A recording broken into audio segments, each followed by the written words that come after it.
Hi friends, நான் உங்கள் daddy pass. நம்ம தோனி எத்தனை பேருக்கு பிடிக்கும்?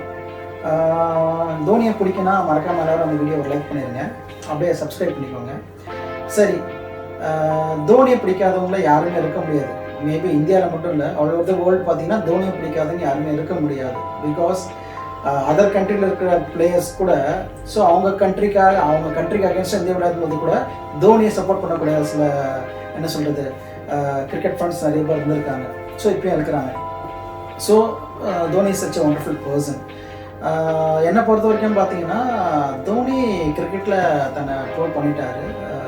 சச் ஸ்கில்டு, ஒண்டர்ஃபுல், ஸ்ட்ராட்டஜிக்கல்னு எல்லாத்தையும் ப்ரூவ் பண்ணிட்டாரு. பட் ஆனால் ஒய் நாட் அவர் ஏன் நம்ம இந்திய நாட்டோட பிரதம மந்திரியாக வரக்கூடாது? இதுதான் என்னுடைய கேள்வி இன்னைக்கு. வீவர்ஸ், இதுக்கான பதில் உங்ககிட்ட தான் இருக்குது. தோனி பிரைம் மினிஸ்டர் வந்தால் எப்படி இருக்கும்? உங்களோட கருத்தை சொல்லுங்கள், கமெண்ட்டில் சொல்லுங்கள். எத்தனை பேர் ஒரு பிரைம் மினிஸ்டர் வரணும்னு ஆசைப்படுறீங்க அது கமெண்ட்டில் சொல்லுங்கள். வி வாண்ட் தோனி அப்படின்ற மாதிரி சொல்லுங்கள்.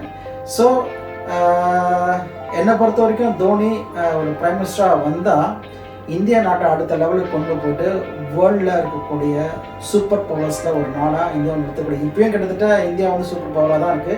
பட் இதோட பெட்டரான ஒரு லெவலுக்கு கொண்டு போக முடியும்னா அதுக்கான கேப்பபிலிட்டிஸ் நம்ம தோனி கிட்ட இருக்குது. எத்தனை பேர் தோனியை இந்தியாவோட பிரைம் மினிஸ்டராக பார்க்கணும்னு ஆசைப்படுறீங்களோ கமெண்ட்டில் சொல்லுங்கள்.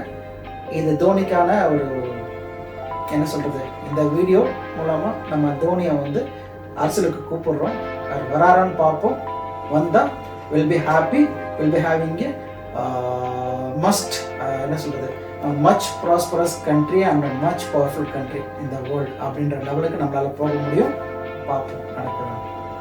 பாய், இது உங்கள் டாடி பாஸ்.